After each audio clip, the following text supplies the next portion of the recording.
Good Tuesday morning to you. I'm Poppy Harlow. I'm John Berman. Thanks so much for joining us. The breaking news this morning, any moment now, we will hear from House Speaker Paul Ryan. This is the first time we will hear from him since the resignation of Michael Flynn as National Security Advisor. These are live pictures from Capitol Hill, where Speaker Ryan will speak with other Republican leaders there. We're waiting to see how they will address the unanswered questions swirling around Flynn's departure and his conversations with the Russian ambassador. Among those still unanswered questions from the White House this morning, did the president know about Flynn's conversations with Russia's ambassador while they were happening?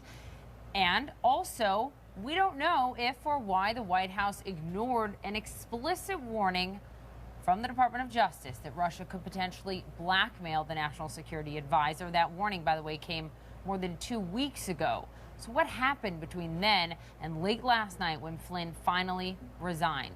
Let's begin with our chief political correspondent, Dana Bash. She's in Washington to walk us through the final chaotic hours that led up to this resignation last night and a little bit of history for us this morning as well. Dana, let's begin with how last night unfolded. That's right, and it starts with yesterday afternoon, of course, amid so much questioning and confusion and pressure, frankly, on the White House to decide what to do about Michael Flynn. Kellyanne Conway went on TV in the afternoon, a little after 4 p.m. Eastern, and said that Michael Flynn has the president's full confidence. An hour later, the White House spokesman, Sean Spicer, said that the situation was being evaluated, and then just a little less than 4 hours later, the president himself didn't answer a question, but by 11 o'clock, the news broke, first right here on CNN by our Gloria Borger, that Michael Flynn had actually offered his resignation. So how did we get to this place where 3 weeks into an administration, the president's one of his most senior, most important aides in any administration is forced to resign? Well, let's go back in time to late December. You look there, intelligence officials turned up communications between Michael Flynn and the Russian ambassador. Then fast forward a few weeks, Mike Pence, this is the critical moment. Mike Pence was going on television on January 15th, asked Mike Flynn if he, in fact, had conversations about sanctions, critical sanctions that the Obama administration put on Russia because of allegations of meddling in the U.S. elections. And he was told no. So that's what Mike Pence reported on television. Then fast forward to about 2 weeks ago, the Justice Department warned the White House that because of these conversations, Mike Flynn could be compromised and could be in a position of being blackmailed, according to a source. And then things got even more complicated. If you see the February 8th, 9th, 10th, and so forth, it was Mike Flynn's story changing. Did he actually talk about sanctions to the Russians? Did he not? He told reporters, he told people in the White House, yes, and then said, oops, maybe I'm misremembering that. So that really is what all culminated in what happened last night, in the fact that that discussion that he had with Mike Pence, the vice president of the United States, told him he didn't talk about sanctions, and then later throughout the several weeks after that said, oh, maybe I did, maybe I don't remember. That, I am told, was what did him in, because either he didn't tell the truth to the vice president, or he didn't take notes and take the time to remember a critical conversation, and neither of those scenarios were things that the president could hold on to in a national security advisor. Dana Bash, great reporting. Thank you very much. Let's discuss all of this now with Adam Entis. He's a staff reporter for the Washington Post. Helped break all of this. Alice Stewart, CNN political commentator and Republican strategist. Ryan Liz is here as well, CNN political commentator and Washington correspondent for The New Yorker, and retired Lieutenant General MarkHertling. He commanded U.S. troops in northern Iraq while Flynn was an intelligence staff officer for General McChrystal in Iraq as well. Let me begin with you, Adam. Great reporting on this to you and your entire team, breaking so much news in the last 48 hours. Walk us through what is surprising to you most, given the timeline that Dana just laid out. Yeah, I mean, I think the big question that we're all trying to figure out is who knew about what Flynn spoke to the Russian ambassador about. Did he report the conversation after he had it, or did he check with certain people in the Trump team or Trump himself before he had the call? And that's something we don't know the answer to, and it may take a long time before we get the answer to that. The other question for me that seems urgent is trying to understand when Sally Yates, notified the White House counsel about these, questionable communications and the potential for blackmail. What did the counsel's office do? Who did they talk to? From the public statements by Vice President Pence when the story broke last week, he was surprised, clearly, and taken aback. So have you been able to get any comment from Don McGahn? No, I think at this point we just don't know the answers to these questions. Yeah. Luckily, we have with us another great reporter who has been digging as well. Ryan, Liz, I hope I'm not outing you before you've published your article, but I know you've started talking to people inside the administration who are giving you their version of sort of what was known when and by whom, at least on some levels. Explain, Ryan. Well, look, I think that the White House's official line here is and is going to be that they were the victim here, right? That Michael Flynn lied to the vice president, that he lied to Spicer, and because those are the two people who went out and made incorrect statements about Flynn's contacts with the Russian ambassador. And I think that they want to sort of avoid asking Adam's very excellent questions is, well, who else knew, right?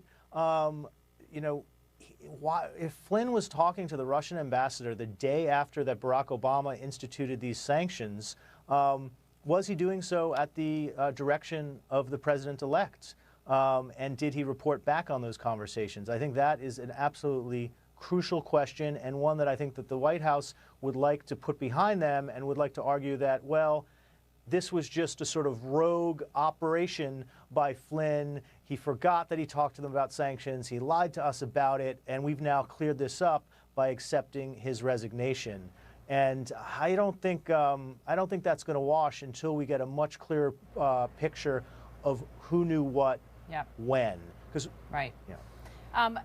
Alice, Stewart, to you, I think two important points. And one is just the fact that Flynn would know, given all of his background in intelligence and all the service that he has served to this country, he would know that a conversation like this would be recorded. So that's a little bit confusing. But what is your response to the president's response to the last time the media actually got to ask the president about this was Friday, because the reporters in the two short briefings yesterday didn't ask him about this. Here's how the president answered those questions. I don't know about it. I haven't seen it. What report is that? I haven't. Reporting that he talked to the ambassador to Russia before you were inaugurated about sanctions, maybe trying to. I haven't seen that. I'll look at that. So if you didn't hear it, that was reporters on Air Force One asking the president, what do you make of the reports that Flynn, your national security advisor, spoke with the Russian ambassador about potentially easing sanctions, et cetera, before you took office, which would be in violation of the Logan Act, and then, more importantly, didn't tell the truth to the vice president, allegedly, about it. Alice, is there any defense for not hearing more from the White House? The president himself about this, and said this morning, a few moments ago, he tweets that he's really mad about the leaks. I think with regard to the soundbite you just played, I'll give the president the benefit of the doubt on that one. He may have been referring to a specific report on this huge incident that he didn't know about. But what he knew about this entire incident, I think that's the question that still remains. I think what's also getting lost is it's completely not uncommon and appropriate for a national security advisor in the transition period to be speaking to Russian officials and the ambassador. That is completely common, and it's not unusual to suspect that just after the Obama administration issued the sanctions and expelled the diplomats, that this topic would come up, and that is more than likely the case here. The problem is he didn't commit a crime in the conversation, but it is the cover-up of it and the not being honest with it. He may have committed a crime. It would have been a violation. It would have been a violation of the Logan Act. And as you said, it may not be uncommon to talk to the Russians. It is uncommon to lie to the vice president about it if that's what happened. It's uncommon for the White House to be told about it, 2 weeks ago, and then to go dark for 2 weeks, and we still have no explanation for why that happened. Sorry, Alice, I'll let you finish. No, one thing, I mean, Mike Pence, of all people, he is a pillar of trust and confidence in the administration, and when that is undermined, it's a serious problem. And I think that was the final straw with as for doing away with Mike Flynn. But also, there's the bigger question is, it appears clearly they were not forthcoming with information to Vice President Pence, but also there's a lot of information that the American people deserve to know in this, and I think it's right to ask those questions. General Flynn, General Hertling. There have been people joking on Twitter today that General Michael Flynn is now the one person who's been fired by both President Obama and President Trump. He wasn't fired by President Trump. He resigned. He was pushed out. He was and look, he was pushed out of his job at DIA under the Obama administration too. But you know him, right? The personality traits here, they did rub some people the wrong way. What went wrong here for General Flynn? Well, I think it's a combination of a couple of things, John. First of all, the character piece. Mike Flynn is a very smart guy, and he's a good intelligence officer.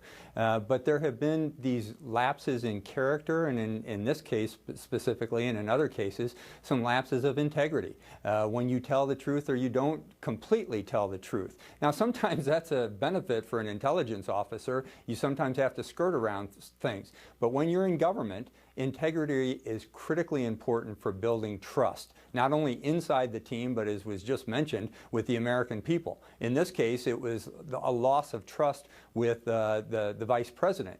But there's a bigger issue here, and it surrounds the integrity of the entire administration, and that has to do with the continual bending of the rules and having this loose association with integrity, and then not having the processes which counter those. And what I mean by that is if Mike Flynn is going to make a phone call, and he should, and anybody in the administration knows this, when you make these kind of important calls or engagements with foreign officials, you better have a process to write down what was said, because other people need to know about it, and you need to know you're on the right track. So it, in my view, is a combination of character, integrity, and a lack of processes. Adam, to you, what about the broader issue of the public's right and need to know what happens between this administration and Russia?